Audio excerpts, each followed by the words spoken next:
I'm Logan Crawford, and right now on Spotlight, we dive deep with Hal Kuff, author of a great book. It is called Changing History, a philosophical journey to the heart of darkness and beyond.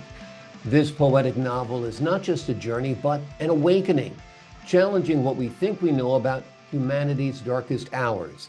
Join us as we explore pivotal themes that have shaped global history and our understanding of existential rules. We're delighted to have this very talented author join us here today on Spotlight. We thank our team at Prime 7 Media for helping us put him in the spotlight today. And we ask viewers like you to support authors like him by subscribing to our channel and by purchasing his amazing book. The links are below this interview. Hal, great to see you here today on Spotlight. Thank you, Logan. Good to see you as well. Let's start out by asking you, in your opinion, what do you think humanity's darkest hour was? Well, we have a sordid history. If you think about humanity, we've been through wars, we've been through slavery, we've been through conquest, domination, we've been through hate.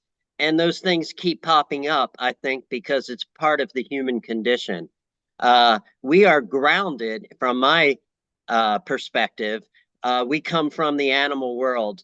And within us, we have our ancestors, which were lizard type things. And so we have aggression that's within us. And then upon that aggression, as mammals, we have developed a cortex and a neocortex, and we've come to understand more and to act in ways that are not necessarily based out of fear and conquest. So we're struggling as humanity because we have potential to go ahead and to break out of that animal past, and yet that animal past still exists within us. Various degrees for various people, and unfortunately, it doesn't take very many who have greed and destruction and conquest on their mind to mess it up for everybody. Right. So this book, this has been a philosophical journey to me, as well as my life has been a philosophical journey to me to understand the roots of violence and problems within humanity and to try to come to some understanding of what we can do to change that past and to give us our potential for the future. It's a great premise. It's a great idea. And certainly we live in very, very troubled times where there is actually unprecedented violence. Let's talk about your book a little bit. You bring together 7 strangers in a tea house during a blizzard. Tell us about that setting and tell us what the folks at home can expect from this encounter. Well, they meet in a tea house in Tibet in the remote Himalayan mountains. And Tibet has always, since I was a child, has always been interesting and intriguing to me. Um, a, a while ago, I was able to take a trip to Tibet. I've always been very interested in Buddhism and Tibetan Buddhism. And I took a trip in Tibet and I cycled across Tibet for 500 miles from Lhasa to Everest Base Camp, known as Chomolungma to the Tibetans, and then back to Kathmandu. And I got really immersed in the culture and the people and met lots of people and communicated in ways that didn't require language because we didn't speak the same language. So I had been a philosophy student in college. I had double majored philosophy and mathematics, and I loved philosophy, and I loved the idea that we're talking about, the nature of life, the nature of knowing, what sort of God or controlling being or nature of the universe. And that was all great. But at the time, I felt like it was just speculation to me. So I decided at that point to change my career, not necessarily going into advanced philosophy, but going into mathematics, figuring that mathematics would pay my bills better than a company hiring a company philosopher. So I spent my life doing all kinds of different things, Logan, all kinds of jobs and travel. And this trip to Tibet made it all come together. It was at a sort of a pause in my life, and I was inspired by the Tibetans and the Tibetan monks and nuns and the monasteries and the countryside and the high mountain air. And I was thinking, well, I want to bring all of this idea about people and social philosophy together. And I started thinking about Chaucer and Canterbury Tales. And back when Chaucer wrote that, he was more or less describing the world through the voices of these people staying in an inn at night. So it came to me that I will have people from all around the world meeting by happenstance in a Tibetan tea house and kind of talk about what it is that brought them to Tibet and have their stories be basically interrelated because we have an interconnected world. Even though they're living in different places on the globe, the things that are affecting their lives are connected to what's going on in other parts of the planet. Exactly. Global destruction, environmental destruction, that's universal. We're all connected in that. The same with war and so forth. Yes, sir. Tell us a little bit about the themes that you explore and how they relate to today's societal struggles. Well, economically, we are related throughout the world. And what happens in one place and the benefits in one place may be destruction in another place. Um, we have struggles that go on between us, and it's because we identify with various groups. Sometimes they're national groups, sometimes they're religious groups, sometimes they're social groups. And we have very, very strong connections with these groups. And one thing about grouping is that we usually feel safe and content within our group, and those outside the group can come to be thought of as enemies or as problems. And so this world that we live in, we have all these groups, yet we're all humans, yet we have all the same basic needs. And it occurred to me that there are things that connect us, very, very basic things that connect us. And if we as humans started to think along those lines, we might be able to act in a better way where we can make a better planet for everybody rather than struggling. One of the things that came up super clear to me is that water is the basis of life. Water is what sustains us on this planet. Within each of us, we carry 70 to 80% of us is water. Those water molecules that are within us have been circulating through all history. From the dinosaurs, there's water molecules in me that were part of dinosaur pee. There's water molecules in me that were part of you.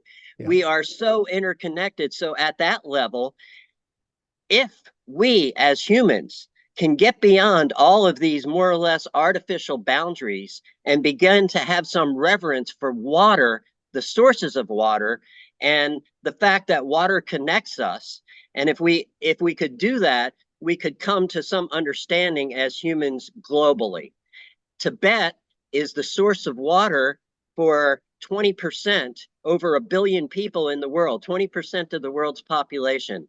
So in that sense, and some of these characters in the book are dealing with water and water crises in where they live, it was inspiring for them to come to the top of the world and have a realization that this is the point source of water for a large part of our globe, and it needs to be protected.